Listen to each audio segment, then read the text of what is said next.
بینەرانی خۆشەویستی بەرنامەی ژیانەوەم کاتەوە هەموو کاتێکتان باش بۆ جارێکی دیکە و لە هەڵقەیەکی دیگە لە بەرنمەکانی ژیانەوە میوانی ماڵەکانتانین لە بەرنمەکانی پێشوودا بە تایبەت بەرنامەی هەفتەی ڕابردوومان باسمان لەسەر ڕابطەی ئەفسوردگی لەگەڵ ئێعتیادە کرد و هەروە ئەوەمان باس کرد کە ئەو ڕابطە هەم ڕابطەی دوو تەرەفەیە ئەمە ئەتاین بێژین ئەکرێ فەرد ئەوانەی کە زۆرتر گرایشیان هەیە بە سەمتە مادە خۆشبەرەکان معموڵەن لە اختلالات ئەفسوردگی و ڕۆحی ڕەوانی ڕەنجەوەن و بە تایبەت کەسانێکیش کە ڕزگاریانەوێت هەر توش ئەو کێشە و گرفتە بن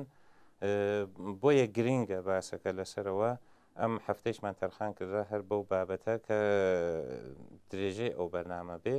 هۆکار چییە ڕاهکار چییە ئەوێ چی بکەین لە بەرنامەی هەفتەی ڕابردوودا هاوڕێگەلاویش بە جوانی باسی کرد بوومان هەرو جۆرەیش کە هەفتەی ڕابردوو لە خزمەتتانە باسمان کرد وەکو نوکی قولەی کێوی یەخوایە ینی باسەکە بەربڵاوە ئێمە تا ئەو جێ کە کات ئجازەمان پێ بدە ئەو زانیاریانە تەقدیمەکەین لە خزمەتانە بەڵام هیوادارم خۆشتان لەسەر ئەو بابەتە لەسەر ئەو ڕفێق و دووس و کەسانێکە هانە دەوروبەرتان گیرۆدەی مادە هۆشبەرەکان لەسەر ڕەفتاریان مشکڵاتیان چ لە لەحاز ڕۆحی ڕەوانی لە حازە جسمی و ئێمە هەمیشە تاکیدمان کردە کابێ هاوکاریان بن یارمەتیان بن بۆیە لێرە ڕاهکارهایی گەرایەن حەزەکەین بەکردەوە دەربێ ئێوە لە ئێرانە بەکردەوە دەری بێنن و گزارشمان پێ بنەوە ئەتان تەماسمان لەگەڵا بگرن پێمان بڵێن کە چ تاسیراتێکی بووە ئایا سەراتی مثبت بووە توانیتانە کە بارودۆخەکە باشترکەن بیگۆڕن ئەوانە هیوا و ئومیدێتر بە ئێمەات هەروەها من لە بەرنامەهای ڕابردوودا عەرزم کرد کە ئەمانەوەی کەمپینی ڕێ بخەین وتم کە بەرنامەی ژیانەوە ینی ژیانێکی نوێ و هاتنی ساڵی تازەیش ینی دەستپێکی ژیانێکی نوێ پس ئەو هیوامانە هەیە ئەو ئاواتمانە هەیە کە هاوڵاتیانی خۆشەویست لە ساڵی تازەی هەتاویدا ئەو هەنگاوە هەڵبگرن کە ئێمە بەیەکەوەتانین دەست بە تەنیا دەنگی لێوە نایە بۆیە نیازمان بە هاوکاری یەک هەیە ئەوێ هەمومان دەست بێنە دەست یەکە و تابتین کۆمەڵگایەک جامعەیە سالم دروستکەین ئەو هیوا ومیدە تەزریقکەین ناو جامعەکە بتانێ هەنگاو هەڵبگرێ بۆ ئایندە و داهاتووی پس ئەم بەرنامەی هەر تەرخانەکەین بۆ بابەتەوە هەروەها ئەوانەی گەواتەریان پس دووچار سری مشکڵاتی ڕۆحی ڕەوانی ئەبن گەرەکمان بزانین بۆەوەی کە بازگەشتیانەوێ لەغزشیانەوێ ئەوێ چی بکەین داوەتمان کرێت لە هاوڕێ گەلاوێژ خۆشەویست لەم بەرنامە بەشدار بێ و یارمەتیمان بە هاوڕێ گەلاوێژ زۆر بەخێر بی بۆ بەرنامەی ژیانەوە زۆر سپاس بۆ ئێوە و هەروەها سڵاوشمەیە بۆ بینەرانی عزیزە خۆشەویستیان بەرنامەیە سڵاو سەرچاو زۆر بەخێر بێن ئێمەش خۆشحاڵین جارێکی دیکە لە خزمەتداین هاوڕێ گەلاوێژ ئەتان خۆتان مقدمەیە لە ئەوەی کە لە بەرنامەی پێشووە بوومان باسیکەن بۆ بینەران کە ئەوەی کە ئەگەر نەیبینی وێ بەرنامەکە لە جەریان مەسەلەکە بێت کە بزانێت چەندێک گرنگە ئەو باس و بابەتە ئەسەن ئەفسوردگی چییە ئەوەی کە ئەفسوردەست بە کێ ئێتلاقەوەی بە کێ عنوانەکرێ و ئەوەی کە دوای ئێتیات تووشی ئەو مشکڵاوێ یا ئەفسوردگیەکە ئەمێقەوێتەوە ئەوێ چی بکە لە ڕاستیدا ئەسەن ڕابطەی بینی ئەفسردگی و ئەحتیات یەکێک لە پیچیدەترین و گەورەترین مشکلاتی ئەو تەیفە لەو ئینسانانەیە کە تووشی نەخۆشی ئەحتیات بوون حتا ئەوانەی کە موفەقیش دەبن کە ئەحتیادەکان تەرکەن بەڵام دووبارە باعثی تووشی ئەفسردگی دەبنەوە تووشی ناڕەحەتی‌های ڕۆحی و ڕەوانی دەبنەوە رابطەی ئەفسردگی و ئەحتیات ئەمە شتێکی شاراوە نییە پێشتر ئەمە لە چەندی بەرنامەی پێشترشدا باسمان کرد کە ئیلەتەکانی ئەفسەردەگی چییە لە مشکلاتی ئابووری و سیاسی و کۆمەڵایەتی و خانەوادەگی و ناڕەحەتی جسمی و نەخۆشیەوانە دەتوانن بن بەهۆی ئەفسەردەگی و ئەفسەردەگی یەکێک لەو عاملانەیە کە ئینسانەکان بۆ تەسکینی دەردەکانی خۆیان بۆی کە لە حاڵەتی ئەوەی کە خۆیان ناومێت دەبینن، هەمیشە غەمبارن، هەمیشە مشکلاتیان هەیە، ئیزۆلێران، خۆیان تەنیا دەبینن، کەس لە دەوروبەری خۆیان نابینن، پەنا دەبن بۆ ئەم مادە هۆشبەرەکان کە خودی مادە هۆشبەرەکانیش ئاڵگۆڕێکی زۆر گەورە لە وەزعیەتی جسمی ئەوان بەتایبەت لە نێومەغزی ئەواندا بۆ جوتێنێ. مەسەڵەن دۆپامین بۆ خۆی مادەیەکە کە لە ئەسەر مەصرفی مەوادی مخدر لە مەغزدا هەم زیاد دەکە هەم تەرەشح پەیدا دەکە. بۆیە ئەو مادەیە ئەو کەسێک کە مادە مەصرف دەکە کۆنتترۆلی خۆی لە دەستەدا بەکۆ ماغزێکی تەسمیم بۆ دەگرێتکە بە میزانی زۆرتر بە دۆزی زیاتر و هەروەها لە ئەگەر مادەیەکی سادە و تەبیعی مەوادی مخدری ئیسفادە لێ کردو پەنا دەبە بۆ مادەکانی هۆشبەری سەنعەتی وەکو کراک و شیشەوەوانە چون بۆ خۆی کۆنتترۆلی مەغزی خۆی لە دەستدا نەماوە بەکو مادەکەی تەسمیم بۆ دەگرێن و هەروەها لە کاتی تەرککردنیشدا ئەم ئەفسەردەگیە دووبارە ڕۆشت دەکاتەوە. مثلا وەختێ تەرکی احتیاط دەکەن دیارە ئەگەر لەژێر چاوەدێری پزیشکدا تەرکی احتیاطکان ئەو مادەیە کە لە مەغزا تەرەشح دەبەوە ناوی دۆپامینە لە ئەرزی 2 هەفتەدا ئەویش تەواو بێ. بەڵام ئەوانەی کە لە نەکاوڕە بەبێ یارمەتی پزیشک و لە کەمپەکانی مثلا تەرکی احتیاطی خۆیان ناکەن ئەمانە کۆنتترۆلی ئەو یعنی فکری و مەغزی خۆیان لەدەستدەدەن. بۆیە ئەو ناڕەحەتیە ئەفسەردەگیە دوای تەرکی احتیاطیش دەتوانێت ڕشت بکە. گەرچی تەرکی ئەو ئەفسەردەگیە دەتوانێت موقت بێت، دەتوانێت بەستگی بەوەیە ئەو کەسە کە چی مەصرف کردووە و لە چ ماوەیەکدا مەصرفی کردووە و دۆزەکەی چەند بووە. بەستگی بەوە هەیە ئەو ئەفسەردەگیش. رابطەی ئەفسەردەگی و احتیاط بەیەکەوە رابطەیەکی تەنگاتەنگیان هەیە و ئەو کەسانێک کە ڕوون لەو کەسانەیە کە تەرکی احتیاط دەکەن ڕادەیەک لە ئیستراب و لە ناڕەحەتی زۆر تەبیعیە. ئەگەر ئەو ئیسترابیان نەبێ ئەو یعنی ئسترسیان نەبێت تا ئەندازەیەک یعنی کەسانێکی بێخیاڵن ئیتر ناتوانن هیچ هەنگایەک هەڵگرن بۆ ژیانیان. لە ئەو ڕادێک لە ئیستراب و لە سترس لە نێو بۆ هەموو ئینسانێکی پێویستە. مەسەڵەن بەڵام ئەگەر تۆ مثلا کەسێک ساڵێکی ماوە بۆ ئیمتحانی کۆنکۆر زیادە لە حەد تووشی ئسترس و ئیستراب دەبێ ئیتر ئەم زیادیە ئەم ئیسترابە زیادە لە حەددا وای لێ دەکات کە نەتوانێت کە مەسەڵەن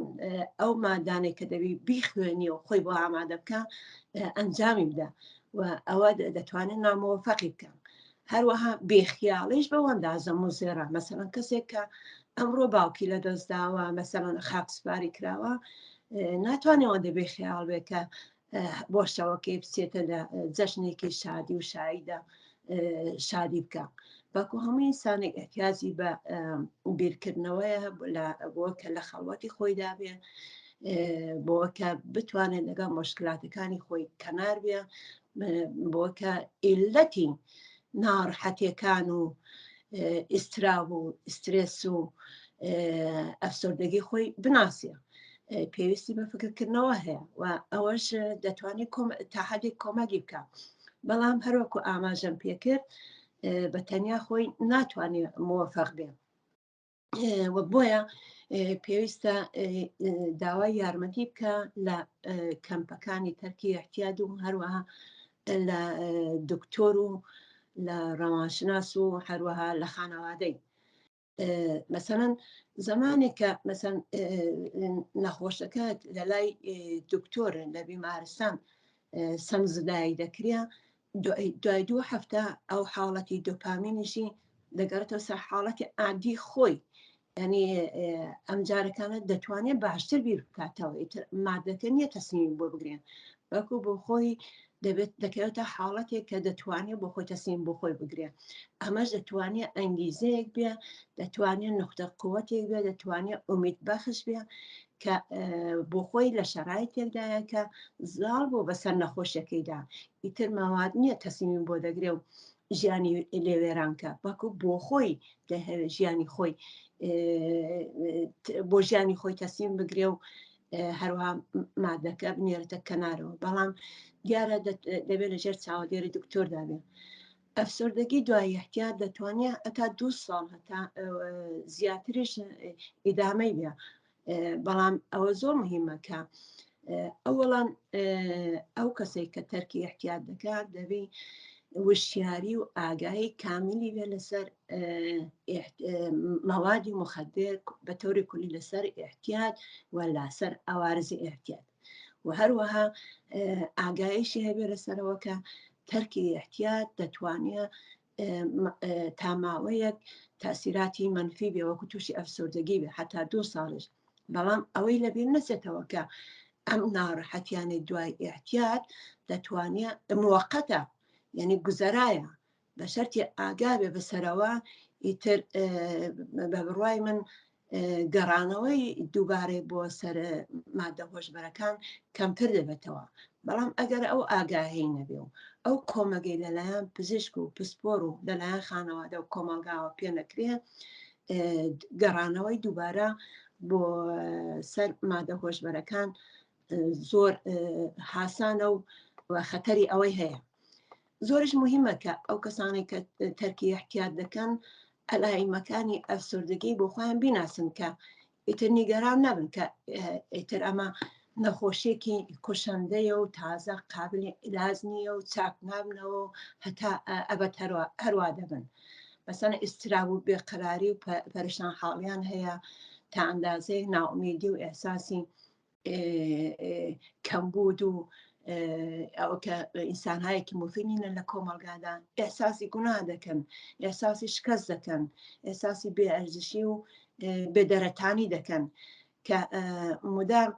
لە ئیشتباهات و لە شکستای ڕابردوو خۆیان بیر دەکەنەوە ئەمانە ممکنە لە هەر کەسێک کە تەرکی احتیاط دەکات ئەو ئەلایمانی تێدا هەبێ هەتا بێعەلاقە بێ بە سەرگەرمیها و یا فعالیەتایی کە پێشتر بۆی ئەزیز بوون و بۆی خۆشەویست بوونە تووشی مشکلەی خەو دەبێ ئیشتەهاوشتی تێک دەچێ هەروەها ئەفکاری ئازاردەهەندە و خەتەرناکێش وەکو خۆدکوشی یا خۆدزەنی بۆیە لە ڕەفتاریاندا کەسخۆڵقن زوو تووڕە دەبن زۆر ئەسەبانی دەبن بەهەرحاڵ ئەوە زۆر مهمە کە ئەو ئاگاییان هەبێت کە ئەم ئەلایمانە ئەوارزی تەرکی احتیاطە و موقەتیە و دەتوانێت چارەسەر بکرێ ڕاکارەکانیشی بۆ لەبینبرنی ئەو ئیستراب و ئەفسردگیە بۆ دەرمانکردنی ئەوە یعنی تەرکی احتیاط بەبێ بازگەشت بازگەشتی دووبارە بۆ سەر احتیاط زۆر مهمە و ئەگەر ئاوا بیرکەنەوە و هەروەها هەموو نەخۆشەکان و ئەترافیانیشان دەبێت لە مورد ئەو کەسە وا بیرکەنەوە کە ئەمە لەزەت بەخشترین زمانی زیندگی ئەوانە کە ئیتر ئەمانە دەستیان هەڵگرتووە لەسەر احتیاط و دەزانن ئەو ناڕەحەتی و مشکلاتش کاتینە و بە یارمەتی پزیشک و پسپۆر و خانەوادەیان لەبین ئەچێت کەوابوو ئەمە زۆر مهمە کە لە جیاتی ئەو فکرە نیگاتیوانە لە جیاتی ئەوەی کە ئەو ناومێدیە ئومیدبەخش بن کە ئەمان دەتوانن چارەسەری مشکلاتیان بکرێت و بەسەر ئەو مشکلاتەدا زاڵ بن بۆیە پێویستە چەند کارێ بکەن وتم ئەلایەنەکانی کەم خەوی و کەم ئیشتیاییە و هەروەها تووڕەبوون و ئەوانەیە زۆر مهمە کە سڵامەتی جسمی خۆیان بۆیان مهم بێ بۆ ئەوەش بۆ سڵامەتی بەدەن خەوی پێویست زۆر گرنگە هەروەها ڤیتامینهای بەدەن دەبێت تامین بێ ئەز جملە ڤیتامین سێ ڤیتامین بێ یا چون خۆرەتاو کە بەدەنیان ئەو ڤیتامینانە جەزب بکە هەروەها مەصرفی سەبزیجات چەند بار وەرزش لە هەفتەدا ئاوی ینی بە میزانێکی زۆر لە ڕۆژدا ئاو بخۆنەوە ئەمانە خەوی باش و خۆراکی باش و تامینی ڤیتامینەکانی بەدەن کۆمەک دەکەن کە وەزعیەتی سڵامەتی جسمانی ئەوان بچێتە سەرەوە ئەگەر ئینسان لەباری جسمانیەوە نەخۆش بێ تەسیری هەیە لەباری ڕۆحی و ڕەوانیشەوە بۆیە ئەمان زۆر مهمە کە تەوەجوی زۆر جدی بکەن بە سڵامەتی جسمی خۆیان ئەز جملە خۆراک و خەو و بەرحاڵ جوڵانەوەی ڕۆژانە و تامینی ڤیتامینەکانی بەدەنە هەمووی ئەوانش زۆر ئاسان بەدەستێن ئەگەر شاید ئەو پرسیارە بێتە پێشیان کە ئایا لەبارەی ماڵیەوە ئەوانە دەتوانن ئەو شتانە بۆ خۆیان تەهیەکەن بێگومان دەتوانن تەهیەکەن تامینی ئەو شتانە قیمەتی ناکاتە 1/100 قیمەتی ئەو مادەی هۆشبەرە کە کوشەندەی و ماڵوێرانکەرە کەوا بوو لە هیچ بابەتەوە مشکلێکی ئەوتۆنیە بەس ئاگاهی بەسەر ئەوەدا علمیان بەسەر ئەوەدا هەبێ کە چی بکەن و ئەو ماوەیەش گوزەرایە و کە حەدی ئەکسەرەکەی کوتم 2 ساڵ دەتوانێت توول بکێشیە کە ئەمە دەبێ ئومیدبەخش بێ و جێگای خۆشحاڵی بێ هەروەها تەنزیمی سەتحی دوپامین لە مەغزە یەکێک لە ڕاهکارەکانی زۆر مهم بۆ تەنزیمی سەتحی دوپامین لە مەغزدا بەبێەوە کە ئیستفادە بکەن لە مەوادی مخدر ئەنجامی ئەو کارانەیە کە ئەو فەردە پێش ئیحتیاط عەلاقەی پێبووە مەسەلەن جۆدان بە مۆسیقیەک کە لەزەتی لێبردووە و هەروەها دەتوانێت لە تەفریح یا لە وەرزش ئەمانە دەتوانن زۆر تاسیران هەبێت پێیان وانە بێ چون کەسێک کە تووشی ئیحتیاط بووە دنیاکەی زۆر چکۆڵە دەبێتەوە فقط تەواو ژیانی خۆی و دنیای خۆی لە دەوروبەری مادە هۆشبەرەکاندا دەبینێ بەڵام وەختێک کە پاک بووە ئاگایی بەسەر ئەوە شتانە دەکە ئاماژەم پێکرد زۆر مهمە کە زۆر شتی دیکە هەیە بە کەمترین هەزینە بە ڕێگایەکی سالمدا بە ڕێگایەکی علمیدا دەتوانێت بەسەر ئەو مشکلاتەدا زاڵ بێ هەروەها هاوڕێگەلاوێ زۆر سپاس یەک پرسیار لێرە مەترەحە ئەویش ئەوەیە کە ئێمە زانین کە ئەتیاد ئەوەی کە توش ئەتیاد بە مادە هۆشبەرەکان یا ئەلکولە بێ بەحسێ ئەو مەوادە یا و ئەلکولە کە خۆی شتێکی جیاوازە وەێ خۆ لە کنار ئەوە نەوەی ئەتیاد ڕەفتاری پێیاکە یعنی ئەو ئەتیاد ڕەفتاری ئێسا عمومەنەوێتە کێشە ئینسانیش منە جۆرە لە ڕەوانشناسەکان بیستمە ئەڵێن ئینسان کە بە بارودۆخێ بە وەزعیەتێکە عادەتەکە بۆ ماوەیە توولانی ئیسە چه ساڵێک بێت چەند مانگ بێت چەندین ساڵ بێ دوایەوە مەسەڵەن ئینتزارت هەست کە بچێتە فازە تەرک یا ئەوەی کە چوو گەسە فازە تەرک بۆ ئەوە و نەگەڕێتەوە ترسی هەست بۆ ئەوەی کە مواجه بن تەکەم ترسە یا و ترسیانە کەمەوکەینەوە ئەبێ چی بکرێ بەڵێ بەر لە هەموو شتێک دەبی دیدگا و بینیشی خۆیان نسبەت بە کولەم بە ژیانی خۆیان و بە مشکلاتی کە تووشی بوونە بیگۆڕن یعنی کەسێک کە دووساری ئەفسردگی زۆر تون دەبێ بە هەموو شتێک ناومیدانە منفی چاو لێ دەکەن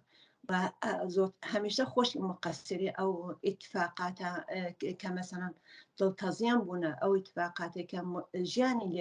وێران کردووە خانەوادەی تووشی مشکلات کردووە هەمیشە خۆی مقەسر دەبینێ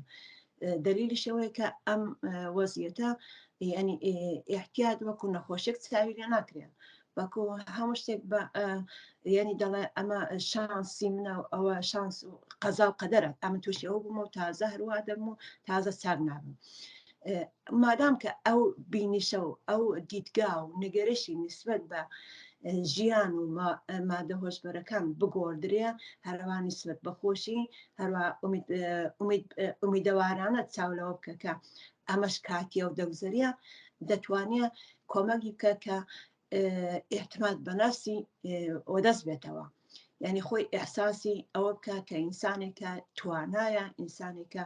یعنی قادرە بەوەی کە ئاڵوگۆر لە ژیانی خۆیدا بۆ وجود بێنێ بەڵام بە یارمەتی پزیشک و پسپۆر و خانەوادە و کۆمەلگا یەکێک لە باشترین ڕاهکارەکانی ینی دەرمان بۆەوە کە دەرمان ڕەفتاری کۆبێتەی پێداڵن کە ئەمە لە ئەمریکا تەجروبە کراوە و بگرە ئێستا لە تەواو دنیا کۆبێتێ ینی دەرمان ڕەفتاری شێوەیەکی زۆر گرنگە لە دەرمان ڕەفتاریدا زۆر مهمە کە ئەو فەردە متەوەجێ بێ کە ئیتر ئەمە ئاسایی نییە کە لە مقابل هەموو شتێکدا هەڵچێ تەحملی نەزەری دەوروبەری نەکە بە شەرتێک دەوروبەرەکەشی بە شێوەیەکی شەکاک بەخوردی پێ نەکەن بەتایبەت لە خانەوادەدا زۆرجار لە خانەوادەدا دەڵێن هەموو بەدبەختی ئێمە تۆ باعیسی بوویە باعیسی سەرشۆڕی ئێمە بوویە لە نێو خەڵکدا ڕۆمان نییە بچینە نێو خەڵک لەباری ماڵێەوە وێرانت کردین هیچ ناکەی هەم خۆت لەبین بردو هەم ئێمە ئەم شێوە بەخوردانە نەتەنیا کۆمەگێکی پێناکە کە ئەو کەسە لەباری ئەخلاق و ڕەفتاریەوە تەغیر پەیدا بکە بەڵکو گار دەگرێ و زۆرتر ئیزۆلێرە دەبێ و تووڕەش دەبێ و بگرە دەست دەکا بە کاری ئەولاتریش دەچێت زیاتر دەچێتە ئەمقی مەسرفی مادە هۆشبەرەکان و لەو باتڵاقەدا غەرق دەبێ بۆیە زۆر مهمە کە دەوروبەرەکەی زۆر بە ئەساسی مەسئولیەتەوە بڵێن کە ئێمە لە جیاتیەوە کە بڵێن تۆ باعثی مشکلات و بەدبەختی و سەرشۆڕی ئێمە بووە دەی بڵێن ئێمە نیگەرانی وەزی تۆین تۆ ئەزیزترین کەسی ئێمەی ئەو کەسە دەتوانێت خانەوادەی بە منداڵی هەبێ ئێمە و منداڵەکانت خانەوادەکە احتیاجیان بە تۆیە ئێمە حاضرین یارمەتی بکەین کە مەسەن چۆن بتوانین لە وەزیەتە نەزاتیت بێ دەتوانی ارتباط ببین لەگەڵ کەمپەکانی تەرکی احتیال لەگەڵ پزیشک کە یارمەتی بکەین وەختێک کە بڵێ ئێمە نیگەرانی تۆین نەک تۆ باعیسی سەرشۆڕی ئێمە بووینە ئەم ڕابتەیە دەگۆدرێ ئەو کەسە متەوەجێ دەبێ کەسێک هەیە کە دڵسۆزی بۆ دەکات کەسێک کە هەیە کە لە فکری ئەودایە کە لە وەزیەتە بێتە دەرێ بەرحاڵ بۆ کۆبێتێ ڕەوشی ڕەوان دەرمانی کە کۆبێتی نیەوە ئەمە پێویستی بە مشاورانی حرفەی تەرکی احتیاد و هەروە بە دکتۆری ڕەوانشناسەیە کە دیارە خانەوادەش دەوروبەریش زۆر زۆر تاسیری هەیە کە ئینسان کەسێک کە تووشی احتیاد بۆ دوای تەرکی احتیاد دەکە و دوای تەرکی ئەفسۆردگی تووشی ئەفسۆردگی و ئیستراب و ئسترێسێکی شەدید دەبێ قەتعەن ئەمە دەتوانێت کۆبێتێ دەتوانێت زۆر کۆمەکی بکە پێشی بڵێن ئەو ڕەفتارانەی کە تا ئێستا کردوتەنیسە بە دەوروبەرت ئەم ڕەفتارانە ئۆکەی نییە ینی ئەو ڕەفتارانە عادی نییە ئەبێ ئەگەر بینیشی خۆی نسبەت بە مادە هۆشبەرەکان هەروە نسبەت بە شێوەی ژیانی خۆی بەخۆی بگۆدرێ ئەم جار ڕەفتارەکانیشی و بەخوردەکانیشی هەڵسوکەوتیشی لەگەڵ خۆی و لەگەڵ دەوروبەری بە یارمەتی پزیشکە و پسپۆرەکانەوە دەتوانێت بگۆدرێ کەوابوو ئێمە نابی نیگەرانی ئەو بین کە ئیتر ئەم کەسێک کە تووشی تا ئەو حددا غەرقی مادە هۆشبەرەکان بۆ ئەوەندە زۆری مەسەرکرد چەند ساڵی پێچووە و وەزی لەبارەی ڕۆحی و جسمی و ڕەوانیەوە داغان بۆ قابل عیلاج نییە. نادەبێت لەو بابەتەوە زۆر گەشتبین بین بە شەرتێکە ڕەویشی دروست هەڵبژێردرێ هەم لە رابطە لەگەڵ سەمزدایی و دەرمانی جسمی و ڕۆحی و ڕەوانیدا هەم لە رابطە لەگەڵ هەڵس و کەوت و ڕەفتاری دەوروبەر لەگەڵ ئەم نەخۆشەدا کەوابوو هیچ کام لەو مشکلاتی کە پێشترش ئاماژەمان پێکرد ینی وانەیە کە بڵێ لایەن حەلە و تازە ئەمە جێبەجێ نابێت نا هەموو مشکلێک قابلی حەلە بە شەرتێک ئێمە ڕێگاکانی بدۆزینەوە و هەروە شێوەکانی بدۆزینەوە ئێقدامی بۆ بکەین. هەڕێکە داوێ بەخشە کەلامەکەت قەتەکەم هەموو ئەوانەی کە باسیەکەی زۆر جوانە نەخشە خودی معتادەکە چییە؟ خۆی چ نەخشێکەتانێکایەکە چون من بینی ومە مەسەن زۆر جار فەرد هەیە کە ئەکەوێتە فازت هەرکیش سەمزوداییە بێ بەڵام وتم تەرکە عادەتە لە گوزەشتێشە مەسەڵێکمانە بۆ یان تەرکە عادەت موجب مەرەزەوێ تەرەف ترسی هەیە ئەو چون ماوەیەک عادەتی کرد بەو ڕەفتارانە بەو خاتراتی لێ هەیە نازانم ئولگوهایەکی بۆ خۆی دروست کردا یەکڕا لیە سێنە و ئەشێ ئولگوی جەدی جێگوزینیکە خب ئەمە دوچارنەوەی ترسەوێ بعد کۆمەلگای ئێرانیش کۆمەلگایەک نییە کۆمەلگای شاد بێ دەوڵەت حمایەت کار لە لاوەکان لە جوانەکان ئەمکاناتیان بۆ دابین کە من لە فەردە معتاد مەسەن بارها بیستگمە کە چووگەسە ناو فازی تەرکیش کێشەی ئەوە بووە وتیگە خب هەداقە لەو عینە کە مەسرفمەکرد ناشە بووم ئاگام لە هیچێک نەبوو ئەو نەخەفەتم ناخوارد ئیسە کە تەرکم کردە چه گۆڕیا بوو من هیچی نەگۆڕیا لەو لە حازەوەش چی بکەین کە دەور و نەخش خودە محتادەکەیش موەسرتر بێ هەنگاو مثبەتتر هەڵبگرێت ناومید نەوێ بتانێ ئەحساس نەگاکە و ماوەکە هانا و تەرکە فورە نەشێ ئانەن لەحزەیی هەرچیشتە دنیا بۆی بگۆڕیە. بەڵێ ئەوە زۆر مهمە ئەوەڵەن دەبی ئەم ڕەوێشانی کە باسم کرد کۆبێتێ ینی ڕەفتار دەرمانی ئامۆزش دەدا بەو کەسێکە تەرکی احتیاجی کردووە کە دەرمانی ئەفسەردەگی و احتیاج ئیمکان پەزیرە ینی ئومیدێکی پێ بدرێ لێرە هەروەها ئەو ئومیدە ئەنگیزەیەک دەدە بەو کەسێک کە تووشە و نەخۆشیە بووە کە ئاڵوگۆڕێکی تازە و هەروەها زۆر عەمدە لە ژیانی خۆیدا پێبێنی ئەو ڕەفتارانێک کە تا ئێستا کردوویەتی ئەوە کە خۆی ئیزۆلێرە کردووە بە تەنیا ماوەتەوە هیچ کارێکی نەکردو فعالیتێکی نەبووە پەرخاشگەر بووە هەمیشە لە فکری مەواددا بووە دەبێ ئەم ئاڵوگۆڕە لە ژیانی خۆیدا پێک بێنی لە باتیەوە کە قەبلان کە دەچوو فەقەت پەنای بردو بۆ کەسانێکە وەکو خۆی مەوادیا مەسرف کردووە ئەم کۆڕ و کۆمەڵە بگۆڕێ لە جیاتیەوە کە بچێتە ناو ئەو جەمەکە وەکو خۆی گرفتارن بچێتە ناو کۆڕ و کۆمەڵێکی دیکە ئەو کەسانەی کە وەکو ئەو تەرکی احتیاجیان کردووە پیان دەڵێن ینی محتادانی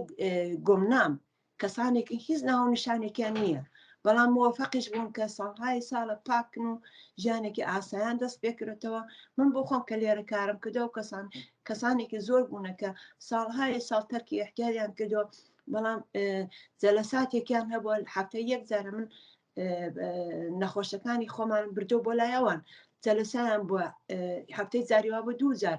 کە باسی تەجروباتی خۆیان دەکەن هۆکارەکانی ئەوەڵەن دەبی هۆکارەکانی ئەوەی کە بۆ تووشی احتیاج بوونە بۆ خۆیان بیناسن ئەوەی کە بۆتە هۆی ئەوە کە ئەوان لە خانەوادە دوورکەونەوە ئیزۆلێرە بن دەبێت ئەمانە هەمان بگۆڕدرن هەروەها ئەگەر ئەوە بوو ئاڵوگۆڕێکی جددی و عەمدە لە ژیانیاندا لە ڕەفتاریاندا پێکات ئەنگیزە بۆ ئیدامەی زیندگی ژیاوان بۆ وجود دێ بەبێ ئەنگیزە ناتوانێت هیچ کەس ناتوانێت هیچ کارێک بکە. دەبێت یعنی ئەو پاداشی ئەوە ئەحساس بکە کە ئەگەر ئەو کارانە بکە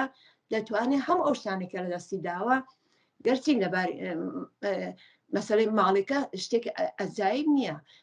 حدیقە سلامەتی جسمی و ڕۆحی و ڕەوانی خۆی و خانەوادەکەی دەتوانێت بەدەست بێنێتەوە. ئەمانە دەتوانێت باعثیەوە بێت کە ئەفکاری منفی خۆشی کۆنتترۆل بکە. بە بزانێت کەەوە کاتیشە حدێکسەر 2 ساڵ ئەخایانە. وتم لە کەسانی کە تووشی احتیال بوونە دنیاکەیان زۆر چکۆلەیە، هەر ئەو ڕۆژە دەبین، هەر ئەو ڕۆژێک کە فشاریان بۆ هاتووە ناڕەحەتن دەبی مەسەڵەن کارێک بکەن کە خۆیان ئارام بکەنەوە. ئەگە مادەکەشیان بەسەر کرد هەر کاتیە، هەر چەند لەحزەیەکە چەند سەعاتێکە. دوایە ئەوارزی ئەوەی کە مادە مەسەر کردەوە بە 100 قات لەوەی کە پاک بۆتەوە و ناڕەحەتی هەیە خەتەرناکتر و ناخۆشایانترە. حتا تووشی ناڕەحەتی جسمیش دەبن ئەو کاتێک کە مادە مەسرف دەکەن. و ئەوەش بڵێمەوە زۆر مهمە، کەسێک کە تەرکی احتیات دەکا ئەو ناڕەحەتی ڕۆحی و ئەفسوردەگی و ئیسترابوانە کەمتر ناڕەحەتی جسمی تێدایە. بڵێ مەسەڵەن تووشی دەردی ئازولانی بن، سەر ئێشە بن، ناڕەحەتی سینە بن، تووشی زگ ئێشە بن، ئەمانەیە نییە. زۆرتری ناڕەحەتێکە ڕۆحی و ڕەوانیە. ئەو ناڕەحەتی ڕۆحی و ڕەوانیش کە بلاخرە وتم بە یارمەتی وەرگتن لە دکتۆری ڕەوانشناس و لە شوێنەکانی ئەنجومەنەکانی تەرکی احتیات دەتوانێت زۆر کۆمەگیان بکە. لەو تاریقەوە ئێمە دەتوانین بەخەرە ینی ئەو ئومیدە بدەین بەو کەسانە کە وەختێک هۆیەکانی بەدرەفتاری خۆیان و کەسخۆڵقی خۆیان ناسی زانیان کە هۆی سەرەکی ئەوە مادە هۆشبەرەکانە. ئەم بەڵای لاچووە کەوابوو دەبشتای مثبەت جایگوزینی شتایی منفی بکرێت کە تا ئێستا کردوێتی. ئەوەش بێگومان بەبێ یارمەتی ناکرێت. هەر کەسێک تەجروبە نیشانی داوە هەر کەسێک بەبێ یارمەتی پزیشک و ناوەندەکانی تەرکی احتیات تەرکی مەواد و یا ئەلکۆڵی کردووە دێنێ دەوامیان نەهێناوە، ماوەیەکی کورت دووبارە تێکەوتوونەتەوە. بەڵام ئەمە ئومید بەخشە کە ئەم ڕەویشەی کۆبێتەیە دەتوانێت ینی ماندگار بێت، دەتوانێت بە درێژخایەن مشکلاتی ئەوان هەڵکە، هەروان ئیختلالاتی شخصیەتی و ڕەفتاری و خۆڵک و خۆی ئەوان تەغییر بدە. و ئەوەش بەبێ یارمەتی وتم ناکرێت دەبیشتهای مثبەت جایگوزینی ئەوانە بێت. وتم ئەگە کەم خەویە و کەم خۆراکێ دەبی ئەسەم ڕژیمێکی غەزایی مناسبی بۆ لەلایەن پزیشکەوە بۆ بنووسرێت کە بتوانێت نیازهای بەدەنی ئەوە تامین بکە. وەختێ مشکلاتی جسمی ئەو بەتەرە بوو مطمئنم کە تاسیرشی هەیە لەسەر مشکلاتی ڕۆحی و ڕەوانی ئەو کەوابوو مشکلاتی جسمی و ڕۆحی و ڕەوانی تەسیراتی مستەقیمیان هەیە لەسەر یەکتر.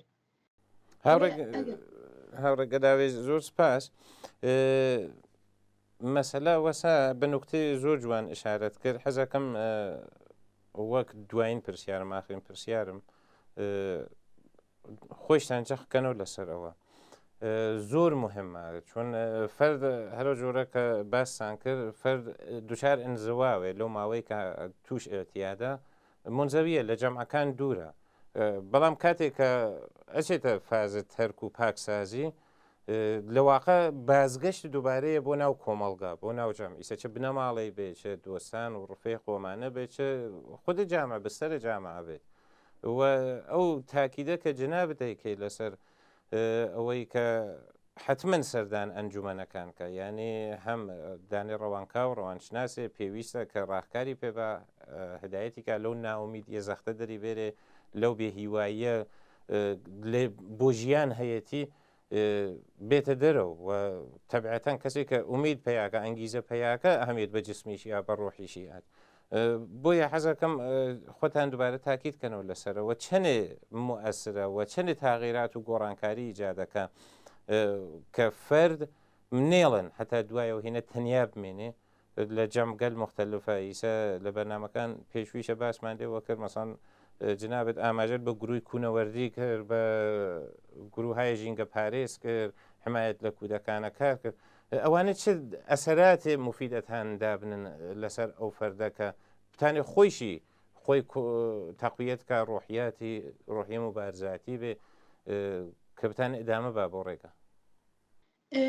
بەلاو مشتێک دەم هەیەەوە بڵم کە ئەو کەسانی کە تەرکی احتیاط دەکەن معمولن تووشی ئەفسردگی و اختلالاتی ڕۆحی و ڕەوانی دەبن دەبێ ئەوان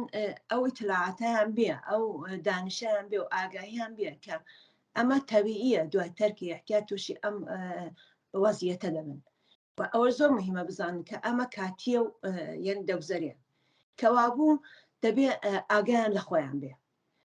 هەر وەختە لازم بوو بە خۆیان ئیسراحەت بدەن ینی ئەوان لەبیر نەچێتە ئەوان ینی شایەنی ژیانێکی پاک و بەدوو لە مادە هۆشبەرەکانن بۆیە ینی ڕاگررتنی سڵامەتی جسمی و ڕەوانی و عاتفی ئەوان زۆ مهمە و ئەوە بۆ خانەوادە زۆ مهمە و خانەوادەش متەقابلن دەبی ئەو ئاگایی هەبێ ئەو ئیتلاعاتی هەبێ کە کەسێک کە پادەبێتەوە ئینتزاریان نەبێت کە مەسەنن یەک شەو و ڕۆژە ببێت بە کەسەکەی 10 ساڵ لەمەوبەر ئەمە زمانی دەوێ و یارمەتی دەوێ و ئەو یارمەتیە کە وتم سەرڕای وەکو خۆشتان بەشی جسمی و دەرمانی و پزیشکی و ئەوانە لەباری کۆمەڵایەتیشەوە لەباری ئیجتماعیشەوە لەباری محیتەوە زۆ تاسیری هەیە ینی ئەگەر ئەو محیتی دەوروبەری خۆی بگۆڕەیە لە زیاتیەوە کە بچێتە ناو کەسانی کە فقط وەکو ئەو مەوادی مخدر مەصرف دەکەن بچێتە ناو کۆڕ و کۆمەڵێکە شادی ئاوەرن کە کاری مفید دەکەن بە کۆمەلگا ئەز جملە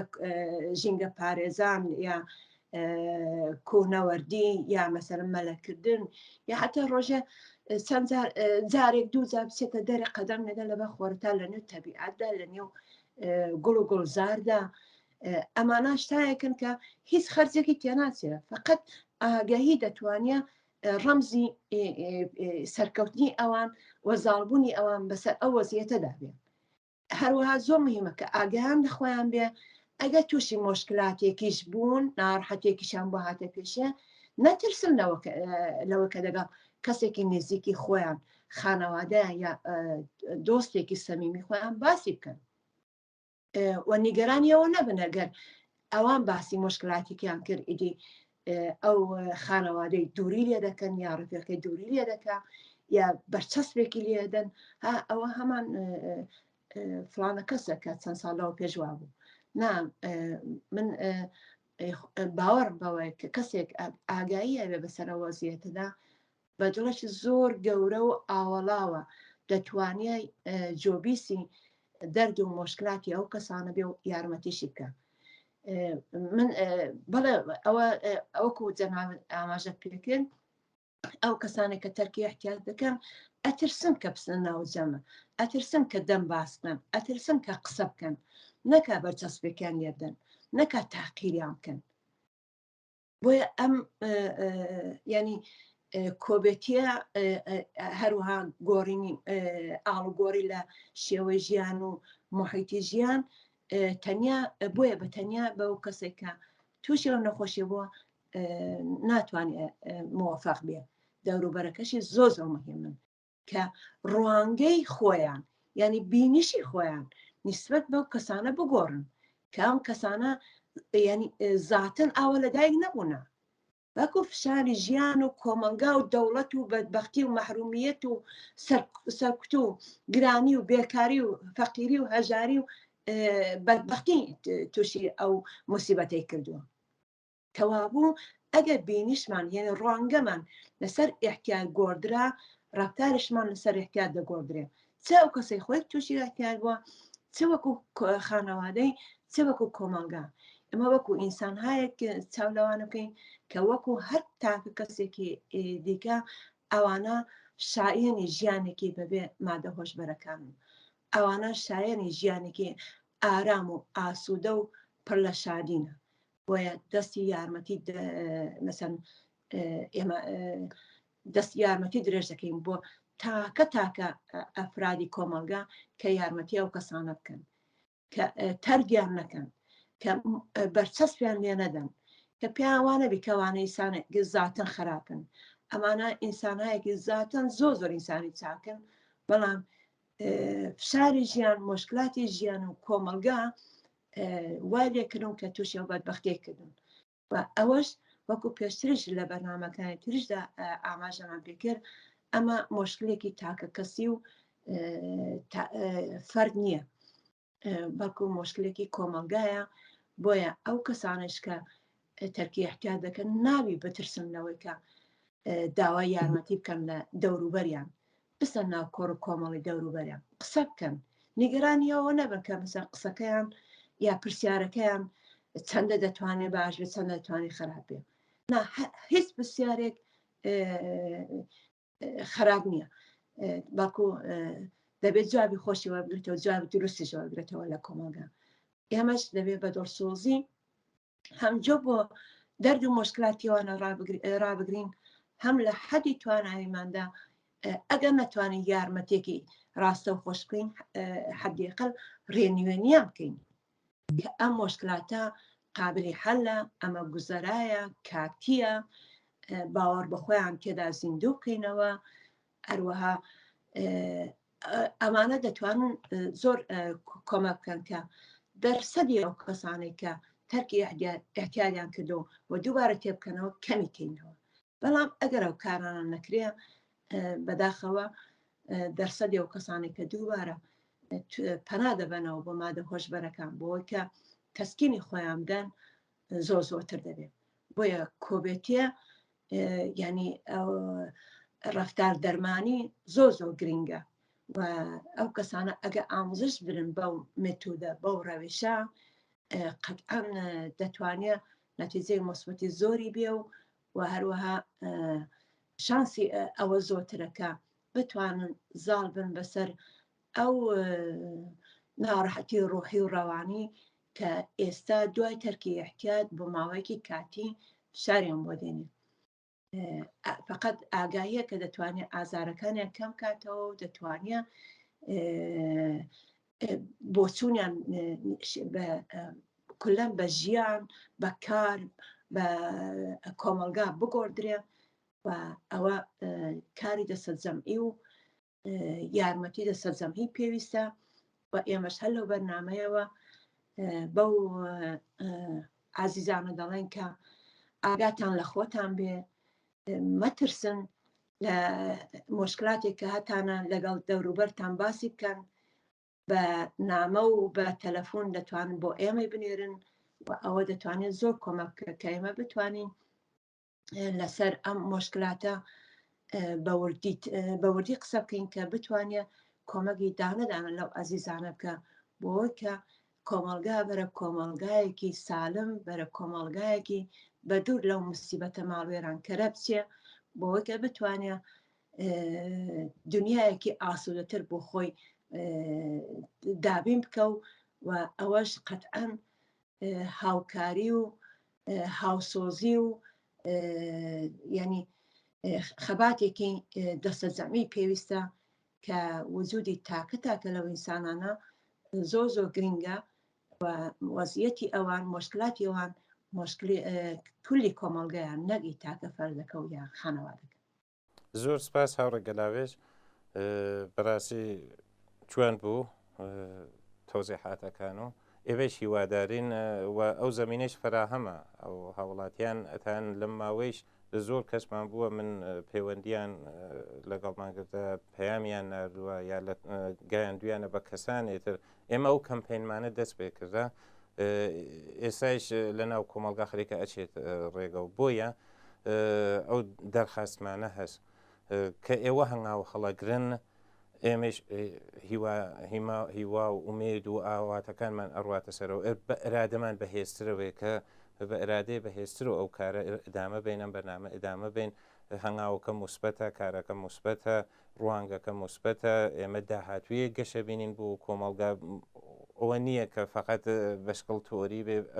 بەشکڵ ئەمەڵی هەنگاومان بۆی هەڵگردا بۆ یارمەتی ئێوەمان پێویستە ئەو هیلاکی و ماندویە لە تەنمان ئەڕواتە دەرەوە کە کاتێ ئەبیسم کەسێ هەنگاوی هەڵگردا لە ساڵ تازە لە پێش لە ساڵ تازە دەستی پێکردەوە ئێستا وردە خەریکە جسمی پاکسازیەوێ لە لەحاز ڕۆحیش و خەریکە خۆی تەقویەتەکە سەردان جەلەساتەکە کەسانێکمان هەیە لە ناو کۆمەڵگا کە ئەگەر لازم بێ پێویست بێت هەم مراجعەی پێ بکەن ئەنسانهایەکن کە خۆیان ئەو مەسیریانە تەی کردە ساحێ و ئەزمون و تەجروبەن و ئێستایش خەریکن یارمەتی خەڵکان کە بتانن ڕزگاریان بێ بەدەسەوە بەڵاخانمان سوزەوە هاوڕێگە لاوێش کاتمان زۆر کەم بوو بەداخەوە زۆر سپاس بۆ بەشداریت لەم بەرنامە لە بەرنمەکانی داهاتوودا قەتعەن زۆرتر ئەڕوێنە ناخەم مەسائل ڕۆحی و ڕەوانشناسیە و چۆن زۆر پێویستە زۆر لازمە کۆمەلگایمە کۆمەلگایە نەخۆشە هزار کێشە و گرفت و نەخۆشی دەرونی هەیە و ڕیشەی زۆربەی لە کێشەکان هەڵەگەڕێتەوە بۆ شتە کە ئەویش